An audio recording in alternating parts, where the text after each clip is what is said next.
Muy bien. ¿Pueden ver? Sí se ve, doctor. Sí. Ya. Muchas gracias. Verdad, antes de empezar, sus notas del ES1 ya están colgadas, ¿ah? Ya las pueden ver.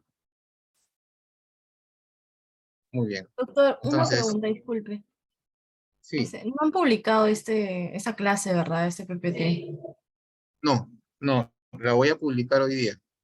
Ya, doctor. Sí. Sí, sí, ya. Muy bien. Entonces, van a ver los distintos tipos de enfermedades endocrinas, obviamente no todas, y su repercusión en la cavidad oral, ¿sí? Vamos a ver más o menos cómo se tratan a estos pacientes y vamos a elaborar protocolos eh, de los pacientes comprometidos. Muy bien. El sistema endocrino sí está formado por las glándulas de secreción interna. ¿Qué es lo que van a secretar esas glándulas? Van a secretar hormonas. Entonces, estas hormonas van a cumplir funciones. Por ejemplo, la insulina permite que la glucosa pase a las células, ¿no? Abre las compuertas de las células y permite que la insulina pase. Permite que la glucosa pase adentro de las células. Muy bien, pero si estas hormonas tienen una alteración, que puede ser en cantidad hacia más o hacia menos, o en calidad, que pueden funcionar o de repente no funcionan, entonces, ¿qué es lo que va a pasar? Van a haber desajustes en el organismo y anormalidades. Y esas anormalidades también se pueden detectar en la cavidad oral. Muy bien. Vamos a ver con respecto a la pituitaria o la glándula hipófisis, ¿sí? Que es la que va a gobernar a todos los órganos, a todas las glándulas que van a producir hormonas. Vamos a ver también la tiroides, vamos a ver el páncreas, vamos a ver la diabetes, ¿no? Que es la más común de todas, y vamos a ver alteraciones de la glándula suprarrenal. Esta clase es bien larga, espero que nos alcance el tiempo, pero igual vamos a empezar y avanzar rápido. Igual, si tuvieran alguna pregunta, a través del chat, por favor. Sí, doctor, buenas tardes, recién lo ingresé. Muy bien, continuamos.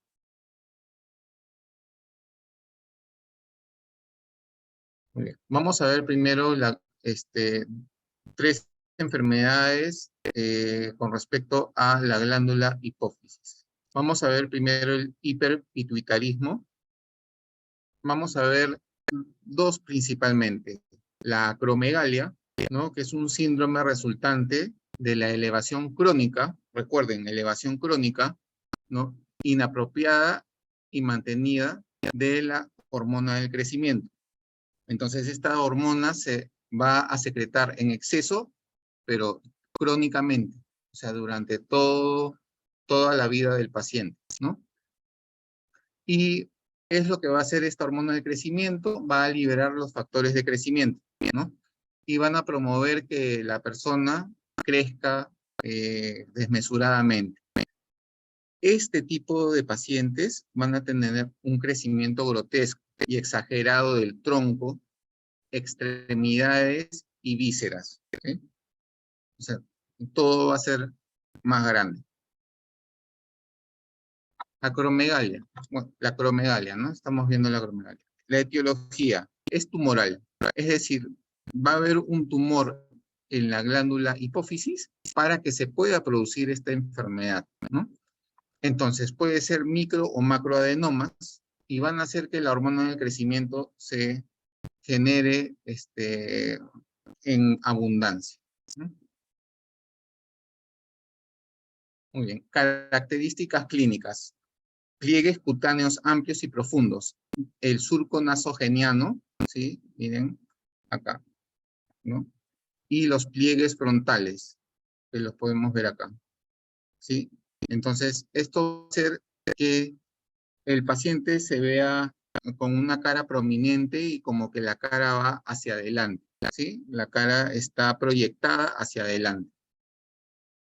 Estos pacientes pueden tener una talla normal, ¿sí? Pero generalmente tienen una talla aumentada. Y si vemos en esta figura, siempre van a tener una curvatura en la columna dorsal, ¿sí? Hacia adelante, generalmente hacia adelante.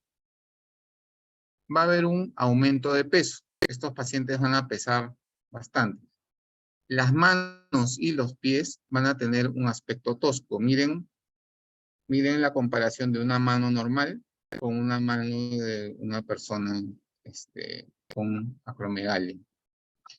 Va a haber piel gruesa seborreica. ¿Qué significa una piel seborreica? Que va a generar mucha grasa, ¿sí? Y con hiperhidrosis. ¿Qué es la hiperhidrosis? Que va a generar mucho sudor, ¿sí?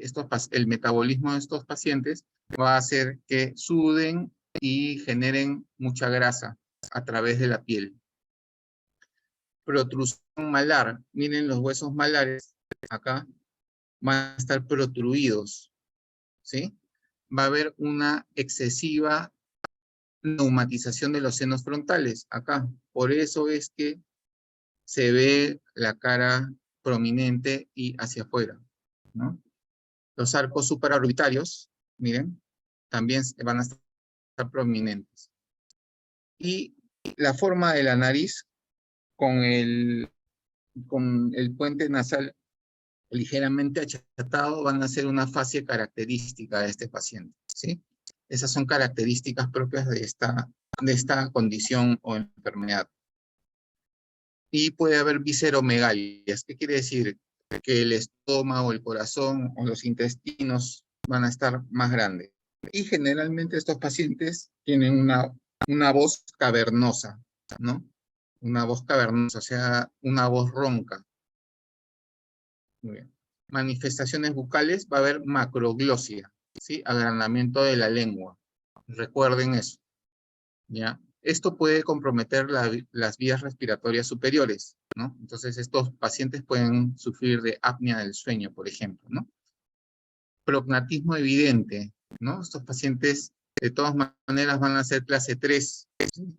Es muy probable que sean clase 3. Los dientes se van a inclinar hacia vestibular y van a tener diastemas, debido a que los maxilares van a ser prominentes, grandes, pero los dientes van a tener un tamaño relativamente normal. También los labios van a mostrar engrosamiento. Diagnóstico. Miren, este tipo de enfermedad, ¿sí? Van a haber niveles circulantes en sangre de la hormona del crecimiento. Pero ¿cómo yo corroboro que haya hormona del crecimiento en sangre? Va a haber un dosaje, ¿sí? O sea, se va a medir las somatomedinas. ¿Qué son las somatomedinas? Son proteínas que se crean en el hígado y me van a indicar la función de la hormona del crecimiento. Si estas somatomedinas están muy abundantes, entonces me va a indicar que este paciente, pues, es muy probable que tenga acromegalia.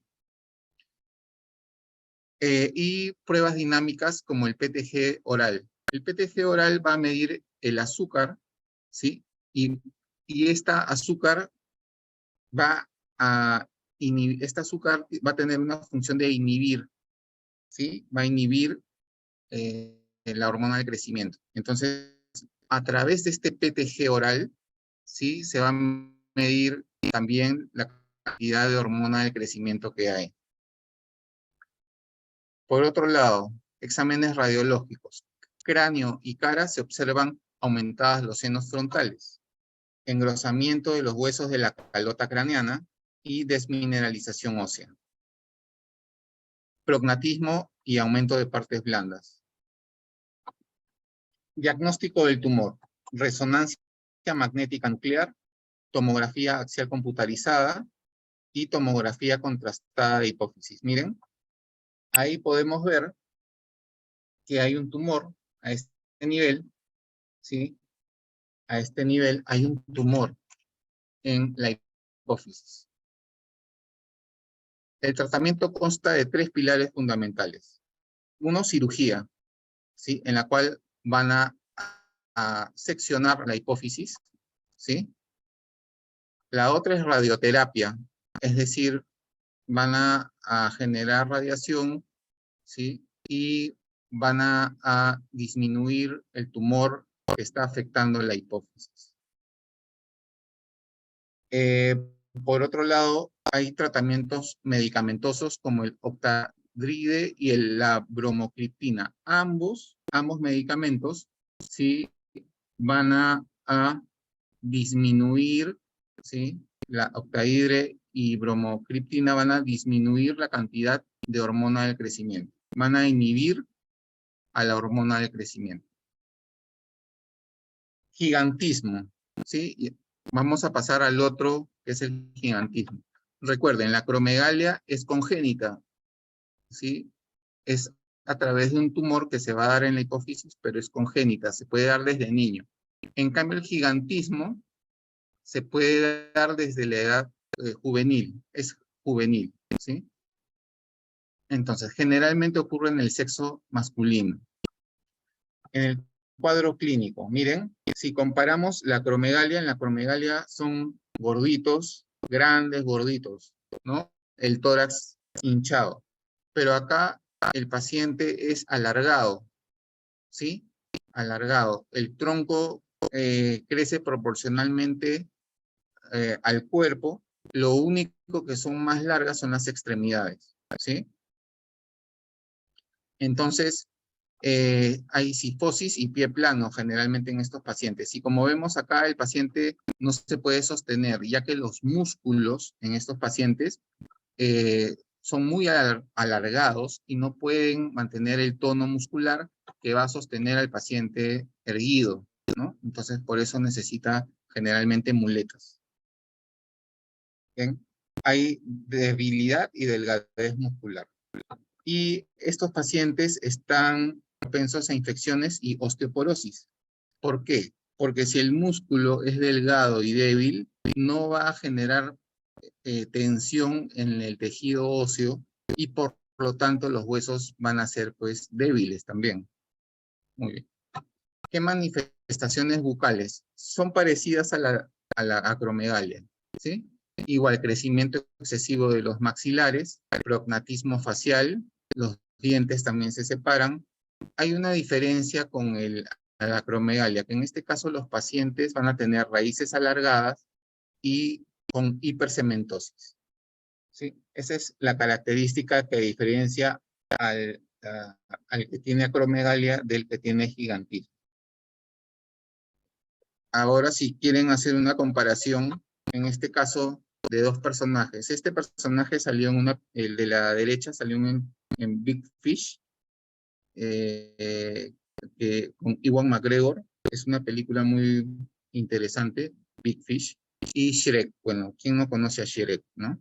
Shrek sería acromegalia, tendría acromegalia, y este personaje tiene gigantismo. Muy bien. Hipopituitarismo. En este caso es lo contrario. Hay un déficit, ¿sí?, de la hormona del crecimiento. Entonces, en esta enfermedad o síndrome o condición, las células, también por causas tumorales, no producen la suficiente hormona del crecimiento, ¿no? Y en este caso pueden ser por causas tumorales, infecciosas o congénitas, que la hipófisis no genera la suficiente hormona de crecimiento. Cuadro clínico. Entonces, estos pacientes, ¿sí?, tienen tallas pequeñas, ¿sí? Entonces, son dimensiones proporcionales. O sea, ustedes los ven pequeñitos, pero a diferencia de los enanos cretinos, que son por la tiroides, estos pacientes guardan la proporción del tronco con las extremidades. En cambio, los enanos cretinos o tiroideos son toscos, ¿no? Son toscos, el tronco es más grande, ¿no? Por ejemplo, un enano cretino sería Peter Dinklage, el que sale en Juego de Tronos. Él es, por ejemplo, un enano cretino, aunque sus facciones son más finas y todo, pero igual es un enano cretino. ¿no? Muy bien. El pelo es fino, sedoso y espeso. La piel se muestra arrugada y atrófica. Hay hipogonadismo, ¿no? Manifestaciones bucales. En la cavidad oral vamos a observar un retardo en la caída y erupción de los dientes temporales y permanentes. Y el arco dentario es muy reducido, ¿sí?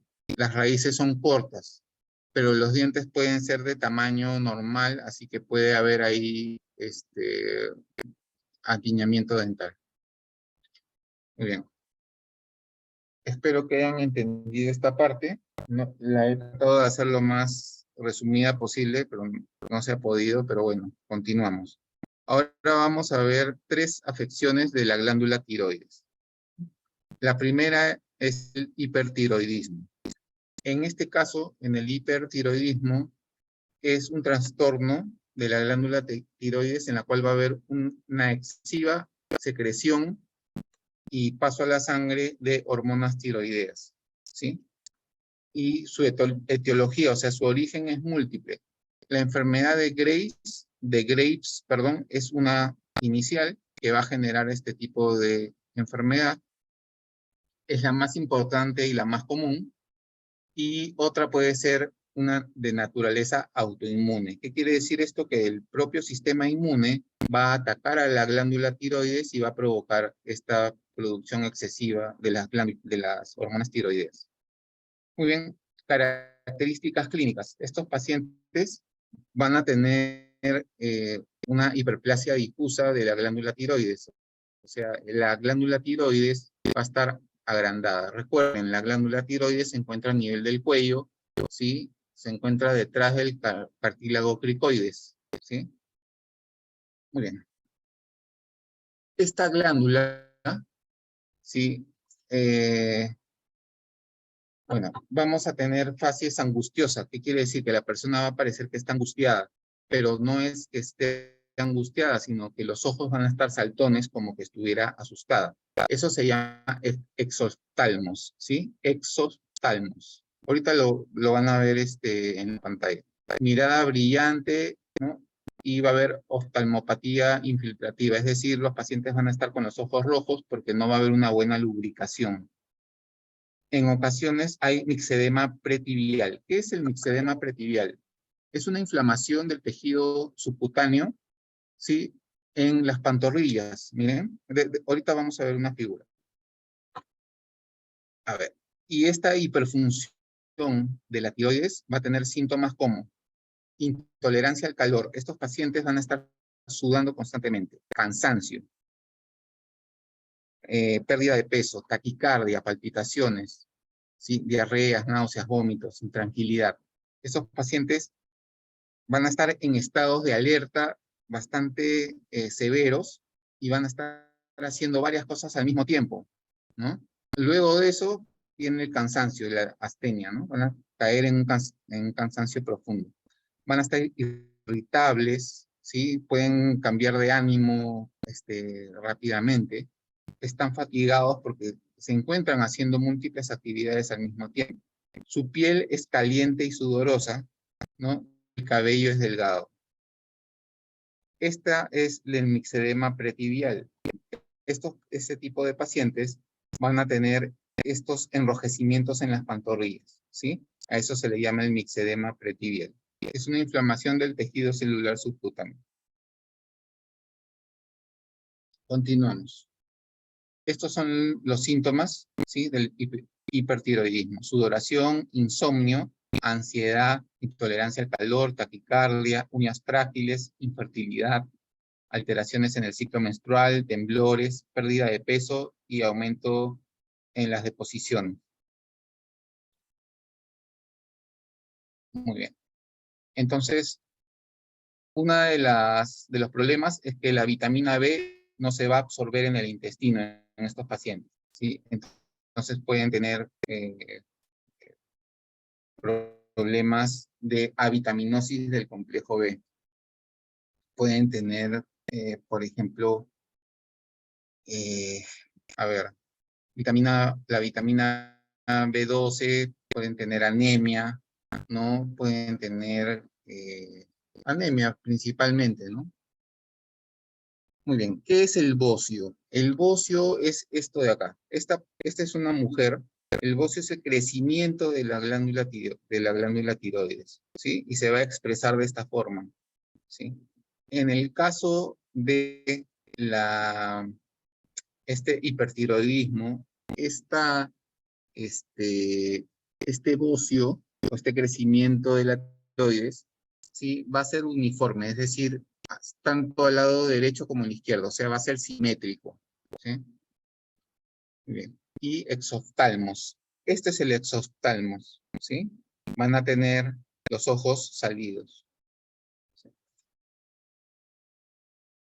Manifestaciones bucales. Estos pacientes pueden tener cialorrea, es decir, un exceso de salivación.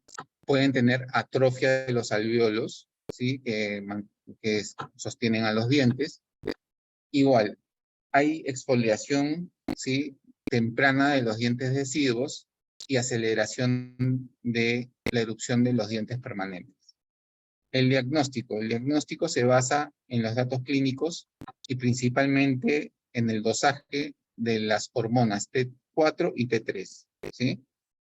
En sus formas totales o libres. Entonces, en sangre, ¿sí? Van a sacar una muestra de sangre y van a medir la cantidad de esta hormona tiroidea. En el hipertiroidismo va a estar en exceso y en el hipotiroidismo va a estar en déficit. El tratamiento consiste en suprimir la secreción de la hormona tiroidea, ¿sí? Mediante la administración de fármacos antitiroideos. Otra opción es el tratamiento quirúrgico, pero acá hay un problema, ¿sí? Acá hay un problema, tanto en el tratamiento quirúrgico como en la administración de yodo radioactivo. Es posible que ustedes pasen de hipertiroidismo a hipotiroidismo, ¿no? Entonces ahí habría un problema. Hipotiroidismo. Entonces, esta afección está determinada por el déficit en la producción y utilización de la hormona tiroidea. Y puede ser congénita o adquirida. Hipotiroidismo congénito se produce por aplasia o hipoplasia anómalo de la tiroides. Es decir, en el desarrollo de la tiroides durante la etapa embrionaria va a haber una aplasia, es decir, no va a haber un desarrollo completo de la tiroides o una hipoplasia, o sea, va a haber un desarrollo pequeño de la tiroides. La madre puede haber estado siendo tratada por hipertiroidismo y este yodo radioactivo puede producir esa aplasia en el embrión. Y la dishermonogénesis, en la cual el embrión de por sí no va a desarrollar la tiroides, ¿sí? O sea, es una causa desconocida mediante la cual el embrión no va a desarrollar la tiroides, ¿sí? Muy bien. Ahora, el hipotiroidismo adquirido puede ser por iatrogenia, ¿sí? Post-tiroidectomía, es decir, cuando cortan a un hipertiroideo, le cortan la tiroides, como ya lo dije, pueden producir hipotiroidismo. El yodo 131 radioactivo también puede causar esto, y las radiaciones externas. También puede haber enfermedades infiltrativas de la tiroides, ¿sí? Puede ser tiroiditis también, ¿sí? Por ioduros y sustancias que van a producir bocio. Otra de las causas también es el consumo, el bajo consumo de yodo en la sal, ¿sí? La sal yodada es, por ese motivo le ponen yodo, ¿no? Porque no todos los alimentos contienen yodo. Por ejemplo, el rabanito contiene yodo. Entonces, este tipo entonces los gobiernos del mundo han determinado colocar a la sal, el cloruro de sodio, le colocan yodo para que no haya pues este tipo de afecciones, ¿no? Por ejemplo, acá vemos un cuadro en el cual vemos el hipotiroidismo primario, es en el cual la glándula tiroides no va a producir las hormonas tiroideas. En un hipotiroidismo secundario, la hipófisis no va a producir la TRH. La TRH es una hormona, es la tirotropina, ¿sí? Que va a hacer que las hormonas tiroideas sean secretadas. Esta hormona tirotropina, esta de acá, la verde, no va a ser secretada, por lo tanto, la hormona tiroidea no va a poder ser desarrollada, ¿no? No va a poder ser secretada, perdón. Y por otro lado, la otra zona de la hipófisis tampoco va a producir, va a estar, bueno, anulada y no va a producir tampoco la TRH, por lo tanto no va a producir la TSH, ¿no? Entonces, en este tipo de afecciones podemos ver las diferencias, ¿no? Muy bien. Hipotiroidismo, características clínicas. Hay retardo en la maduración ósea, hay hipotonía, ¿no? O sea, los músculos van a estar flácidos, la piel es fría y moteada, las facies características es de una frente arrugada, párpados abotagados. ¿Qué quiere decir párpados abotagados? Que el paciente parece que tuviera sueño. ¿Sí? Hipertelorismo. El hipertelorismo es una separación grande entre los ojos, ¿sí? Los ojos van a estar más separados entre sí. Y la nariz trilobulada. ¿Qué quiere decir? Que las alas de la nariz y la parte central de la nariz van a estar bien marcadas, van a estar bien gruesas, por decir gorditas, van a estar bien, se van a poder observar, no de manera, o sea, uniforme, sino se puede diferenciar cada una de esas partes. Y depresión del puente nasal, ¿sí? Depresión del puente nasal. Muy bien. El hipotiroidismo juvenil se va a acompañar de un retardo del crecimiento, ¿sí? Pueden haber niveles de prolactina altos, es decir, puede haber galactorrea. ¿Qué es galactorrea? Que haya secreción de las glándulas mamarias sin haber un embrión, feto o bebé de por medio, ¿sí? Un bebé de por medio. Y puede haber precocidad sexual en ambos sexos. La hormona del folículo está elevada. ¿Qué quiere decir esto? Que estos pacientes, sean hombres o mujeres, van a ser peludos, van a tener bastante cabello. En zonas donde no debería haber cabello, como por ejemplo en la cara, ¿no? Muy bien. Puede haber síntomas de depresión. Estos pacientes tienden a ser depresivos, ¿sí? Hay tosis palpebral. ¿Qué quiere decir esto? Que los párpados van a estar caídos, ¿no? Pero con los tratamientos de tiroxina, esto vuelve a la normalidad. Puede haber hormigueo en los dedos, sensación de frío, falta de aire, ¿sí? Puede haber derrame de líquidos al interior de las cavidades corporales. Este hipotiroidismo afecta la visión, va a afectar el oído medio, ¿sí? Y va a haber inestabilidad y vértigos. Estos pacientes pueden verse mareados en algunos momentos. Manifestaciones bucales, retardo en la erupción y exfoliación dentaria, ¿sí? Por los mucopolisacáridos que van a rodear a los gérmenes dentarios, ¿sí? Es decir, los gérmenes dentarios van a estar rodeados de más mucopolisacáridos y no se va a llevar a cabo la erupción en el momento que debería ser. Los dientes son más pequeños y a veces hay agenesia, ¿sí? Es decir, no va a haber no va a haber dientes, ¿no? Los gérmenes dentarios no van a estar ahí. Va a haber hipoplasia del esmalte, va a haber trastornos en la formación de la dentina. Si nosotros detectamos en un paciente niño este tipo de afecciones, podemos solicitar a la madre pruebas de T3 y T4, ¿sí? Porque posiblemente pueda haber un cuadro de hipotiroidismo. Recuerden, hipoplasia y trastornos en la formación de la dentina. Lo que más se ve va a ser la hipoplasia del esmalte. Tengan en cuenta eso cuando lleven odontopediatría y vean a niños con los dientes moteados, ¿no? Pueden ustedes pedir a la madre o al padre, ¿no? Que hagan pruebas de T3 y T4. Va a haber tendencia a aumentar las caries por la hipoplasia del esmalte, ¿no?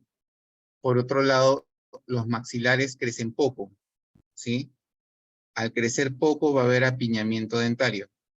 El cóndilo va a haber un retraso en el desarrollo del cóndilo.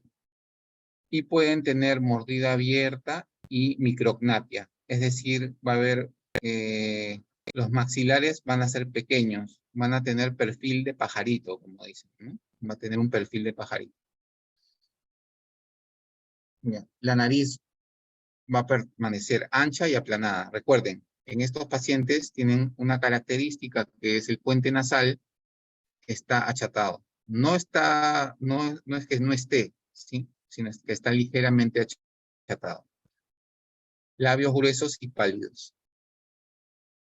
Y va a haber agrandamiento de la lengua. Pero esta macroglosia es relativa. ¿Qué quiere decir eso? Que como los maxilares van a ser pequeños, la lengua se va a ver, puede ser de tamaño normal, pero se ve más grande, ¿no? Entonces es una macroglosia relativa. El diagnóstico, como se hace por la determinación de la hormona tiroidea y el T4 libre, ¿sí? En sangre. Pueden hacerse estudios, ¿no? De fosfatasa alcalina y captación del yodo 131. Y el tratamiento son tratamientos de por vida, en el cual se van a hacer preparados tiroideos de T3 y T4 y que el paciente los tiene que tomar, ¿no? Para poder aumentar estas hormonas tiroideas. Muy bien. Entonces, con estos tratamientos, los síntomas deben de disminuir, ¿sí? Y tienen que evaluar el desarrollo físico, óseo y mental, ¿sí? Recuerden que estos pacientes sufren de depresión, ¿sí? Tienden a ser pacientes deprimidos. Muy bien. Por otro lado, se puede administrar levotiroxina sódica o preparados en base al LT4 y la triyodotiroxina, ¿no? O el T3 y T4, ¿no? Preparados de T3 y T4. Muy bien, ahora vamos a ver una tiroiditis crónica. Esta tiroiditis no es muy común, ¿sí? Pero la menciono porque de todas maneras tiene un grado de importancia para nosotros, ¿sí? Es la tiroiditis crónica o tiroiditis de Hashimoto o la enfermedad de Hashimoto. En esta enfermedad de Hashimoto, las células del sistema inmunitario son las que van a producir muerte de las células de la tiroides, ¿sí? Entonces da como resultado un hipotiroidismo. Es más común en mujeres, ¿sí? Y esta enfermedad de Hashimoto es conocida como tiroiditis de Hashimoto, tiroiditis linfocítica crónica y tiroiditis autoinmunitaria crónica. Síntomas: fatiga, pereza, aumento de sensibilidad al frío, aumento de la somnolencia. Son bastante parecidos a los de la hipotiroiditis común, ¿no? Piel seca, estreñimiento, debilidad muscular, dolores, sensibilidad y rigidez muscular. Sangrado menstrual irregular y excesivo, ahí hay una diferencia con el otro. Depresión, problemas de memoria, concentración, hinchazón de la tiroides, bocio, ¿sí? Cara hinchada, caída del pelo, uñas quebradizas y agrandamiento de la lengua.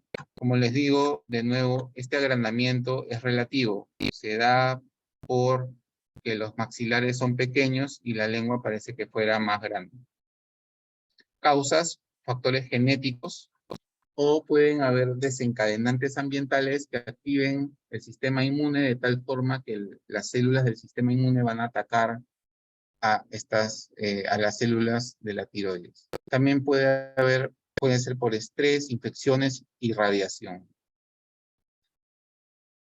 Bien. Y la interacción entre factores ambientales y genéticos, ¿no? Entonces, esta tiroiditis de Hashimoto se va a activar, va a haber una activación. Complicaciones generales, bocio, que ustedes ya saben qué es, problemas cardíacos, problemas de salud mental, disfunción sexual y reproductiva, malos resultados de embarazo, pueden haber abortos en este Hashimoto, y el mixedema, ¿sí? Inflamación del tejido celular subcutáneo. Muy bien, vamos a seguir avanzando. Ya nos faltan 12 minutos. ¿Ya? Pero bueno, vamos a hacer la diabetes rápida porque se supone que la diabetes ustedes ya la saben. Muy bien. La diabetes es una enfermedad en la cual va a haber glicemia, ¿no? Va a haber azúcar en sangre, va a haber hiperglicemia. Muy bien. Puede ser de tipo 1, que es congénita, ¿sí? En la cual los islotes de Langerhans o no están, o están en poca cantidad, y poco a poco van a ir disminuyendo su número hasta que se produce la total, o sea, va a haber la total anulación de la producción de insulina. Y la diabetes tipo 2, ¿sí? Que es la no insulino dependiente. La diabetes tipo 1 sí dependen de la insulina. En la diabetes tipo 2 se da por exceso de comida, ¿sí? Comida de azúcares refinados. Muy bien. Vamos a agregar dos más. Ya tenemos la 1, que es por déficit de insulina. Es decir, la insulina está anulada o hay poca. La segunda, que es por sobrealimentación y sedentarismo. Hay otras que son derivadas de otras enfermedades, como la enfermedad de Cushing, ¿no? Ingesta de corticosteroides, diuréticos, medicamentos beta bloqueantes, eso los vimos en enfermedad cardíaca, ¿no? Infecciones, citomegalovirus, rubiola. Y una de las que me parece más importante es la diabetes gestacional, ¿sí? Que se va a dar más o menos en el segundo o tercer trimestre de embarazo, ¿sí? Esta es una diabetes secundaria, ¿sí? Es decir, se va a dar, es provocada, ¿sí? No se sabe exactamente qué es lo que va a pasar, porque hay madres que desarrollan la diabetes gestacional, pero no han tenido diabetes previamente. Ahora, una madre con diabetes tipo 2 es muy probable que produzca también diabetes gestacional, pero eso sería, o sea, no sería una sorpresa. Pero hay madres que sí producen diabetes gestacional y no han sido diabetes previamente, no han tenido diabetes previamente. Muy bien. Signos y síntomas de la diabetes: poliuria, polifagia y polidipsia. Mucha orina, mucha ingesta de agua, ¿no? Y mucha hambre. Va a haber en los pacientes obesos, generalmente se va a dar esto, ¿no? Muy bien. Complicaciones crónicas, ustedes ya la saben, ¿no? Va a haber infarto al miocardio, isquemia cerebral, va a haber cierre de los vasos sanguíneos, por lo tanto va a haber necrosis, sobre todo en la parte terminal de las extremidades, generalmente en los dedos, por microangiopatía, ¿sí? Entonces la microangiopatía va a producir esclerosis de los vasos sanguíneos y por consiguiente va a haber necrosis por falta de aporte sanguíneo a las partes terminales de las extremidades. O sea, en otras palabras, el pie diabético, por ejemplo, es una consecuencia de esta microangiopatía. También va a haber retinopatía, en la cual los pacientes pues, van a tener problemas de visión, pudiendo llegar a ceguera. Yo conozco el caso de una pariente mía, pariente política, que ha perdido la vista, precisamente tiene diabetes y no se ha cuidado como debía y ya está ciega. ¿Sí? Ve solamente sombras, no sombras, pues, mejor dicho, ve siluetas nada más, pero no puede, a menos que le hables, ¿no? Pero no puede distinguir a la persona. Y también va a haber insuficiencia renal, ¿no? Esto ya lo sabemos, ya, por la clase de enfermedades renales. Neuropatía diabética, ¿sí? Entonces va a haber parestesias en las manos y pies, ¿no? Entonces podemos llegar a una conclusión de que si el paciente puede llegar a tener pie diabético, ¿sí? Debido a, puede tener pie diabético basándonos en que tiene parestesias de las extremidades inferiores, por ejemplo. Hay infecciones recurrentes, dermatológicas y genitales. Generalmente a los pacientes diabéticos son atacados por hongos, ¿sí? Y estos hongos, la Candida albicans generalmente se ve en boca, pero hay otros tipos de hongos que los podemos ver en los genitales, ¿no? Y en la piel. A la larga, estos pacientes, cuando van a perder peso, ¿no? Debido a que van a producir una cetosis, se les va a prohibir comer carbohidratos, ya no pueden comer carbohidratos y solamente van a ingerir grasas y proteínas. Al ingerir grasas y proteínas, ¿no? Va a haber una cetosis y va a haber cuerpos cetogénicos en la sangre, ¿sí? Y van a utilizar estos cuerpos cetogénicos para producir energía. Al eliminar los carbohidratos, van a bajar de peso, ¿no? Periodontitis, ahorita vamos a hablar de la periodontitis y la interacción con la diabetes. Bueno, boca seca, va a haber serostomía, ¿no? Etcétera. Muy bien. Acá, este es un cuadro que me va a indicar los valores normales de la glucosa, ¿no? Glucosa plasmática en ayunas debe ser de 100 miligramos por decilitro o menos. Y la glucosa plasmática 2, ¿no? 2 horas postprandial, ¿qué significa? 2 horas después de la ingesta de alimentos, es de menos de 140 miligramos por decilitro. Y la hemoglobina glicosilada tiene que ser menos de 5.6 en los valores normales. Cuando hay prediabetes o diabetes incipiente, ¿no? Los valores cambian, ¿no? En la glucosa plasmática va a ser de 100 a 125 y la hemoglobina glicosilada de 5.7 a 6.4.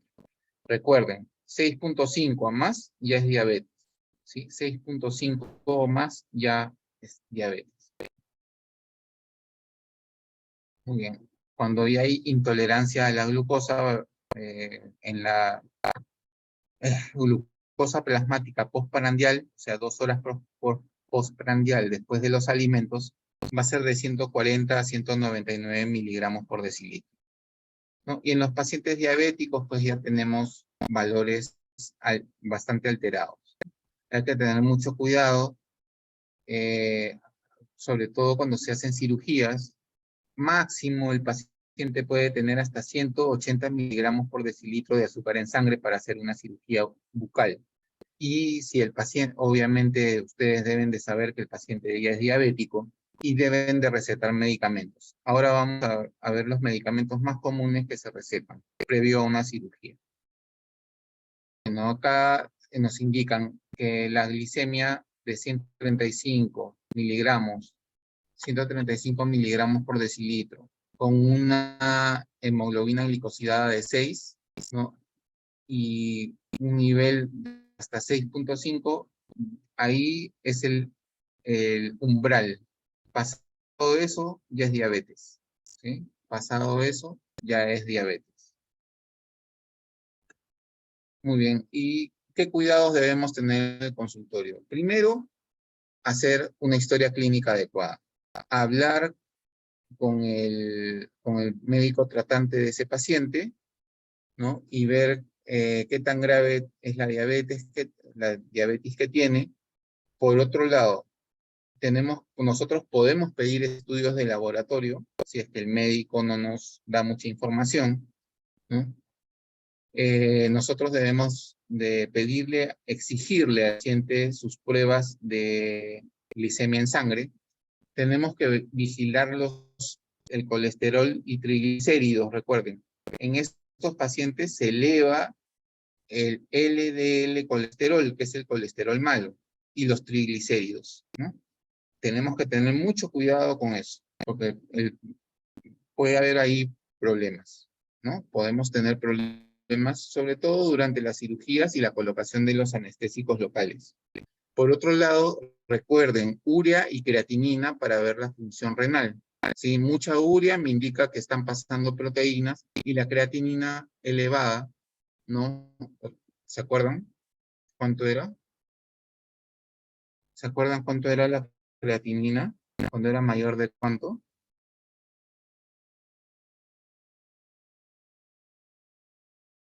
¿Se acuerdan, chicos? 1.3 miligramos por decilitro. Ya, ya, muy bien. Si no, igual en el examen se van a acordar. Muy bien, vamos a seguir control de la placa bacteriana, evitar, si estos pacientes generan gingivitis o periodontitis, tratar de, ¿no? de curarla, de tratarla. Hay, como les digo, interacciones entre la enfermedad periodontal y la diabetes. Vamos a avanzar porque estamos ya cortos de tiempo. Recomendaciones. Verificar los niveles de glicemia previos a una cirugía oral y tenemos que recetar antibióticos previos a la cirugía entre 30 minutos antes o una hora antes. En paciente debemos de recetar 1 gramo de amoxicilina de 500 miligramos con ácido clavulónico de 125, es decir, 2 tabletas, ¿sí? 2 tabletas tenemos que recetar. En caso el paciente sea alérgico a la penicilina, medio gramo de acitromicina media hora antes, ¿sí? de la cirugía que realicen. Si ustedes recetan estos 2 medicamentos, no van a tener ningún problema en el posoperatorio, ¿sí? El posoperatorio el paciente lo va a pasar sin infecciones y lo va a pasar de manera adecuada. Chicos, ya se cumplió el tiempo, son las 5 de la tarde. Con este slide termino, pero faltan todavía las enfermedades suprarrenales. El próximo tema que nos va a tocar es un tema más corto y prometo terminar la clase, que son unos 7 slides más o menos. ¿Sí? Yo les voy a pasar la clase igual para que ustedes la lean. Vamos a tener la próxima semana libre, ¿sí? Así que traten de leer algo, ¿no? Sobre todo de las clases pasadas también. ¿Ya? Muy bien. Con este slide termino la clase, ¿sí? La diabetes mellitus va a tener una interacción bidireccional con la enfermedad periodontal. La diabetes mellitus lo que va a producir es la microangiopatía, que eso ya se los acabo de mencionar, produciendo una obliteración de la luz de los vasos sanguíneos. Por lo tanto, va a haber menor aporte sanguíneo y por lo tanto los tejidos van a estar menos irrigados. Y cuando hay poca irrigación sanguínea van a ser proclives a infecciones y a necrosis, ¿sí? Muy bien. Y la enfermedad periodontal va a aumentar, ¿sí? Va a aumentar el número de interleucinas. O sea, va a haber mayor cantidad de interleucinas. ¿Qué son las interleucinas? Son proteínas que controlan, digamos, el funcionamiento de nuestro organismo. ¿Qué interleucinas intervienen en la diabetes, principalmente tres. La interleucina 1 alfa y beta, y factor de necrosis tumoral, y la interleucina 6, ¿sí? Esos son los tres que van a intervenir. Entonces, sí, hay una teoría, ¿sí?, que se está estudiando, está en estudios todavía. Hay unos que la comprueban y hay otros que no la aceptan. Es que si nosotros, el paciente tiene enfermedad periodontal, tiene diabetes, se puede bajar hasta 1% de la hemoglobina glicosilada, ¿no? Eso es algo teórico. ¿Qué quiere decir esto? Que si el paciente tiene 7% de hemoglobina glicosilada, implica que ese paciente ya es diabético. Pero si nosotros hacemos terapia periodontal, ¿sí?, podemos bajar ese porcentaje a entre 0.1 y 1%. Esto todavía no está comprobado. Ya hay estudios, como les digo, unos dicen que sí, otros dicen que no. Pero se imaginan que si se baja 1% esa hemoglobina glicosilada, porque estás bajando la acción de las interleucinas, estás bajando la inflamación, entonces vas a tener, podemos mejorar, ¿no?, la diabetes de un paciente, ¿no? Podríamos mejorar la diabetes de un paciente. Incluso podríamos bajarla a niveles en los que ya no tenga diabetes, teóricamente hablando, ¿no? O sea, en papeles no va a tener diabetes, pero igual ya ha tenido, digamos, los órganos ya han sido afectados, ¿no? Entonces, esto es para estudiarlo, para pensar, ¿no? La explicación es mucho más larga de lo que yo les he dicho ahora, pero si ustedes pueden darse un tiempito, pueden ver esa interacción, ¿sí? Muy bien, chicos. Disculpen, no he podido terminar la clase, la siguiente la terminamos, ¿sí? Espero que pasen una buena tarde, ¿sí? Nos vemos en 2 semanas. Cuídense, por favor. Doctor, Sí, ¿me escucha? sí, dime. ¿No Sí. puede subir su PPT?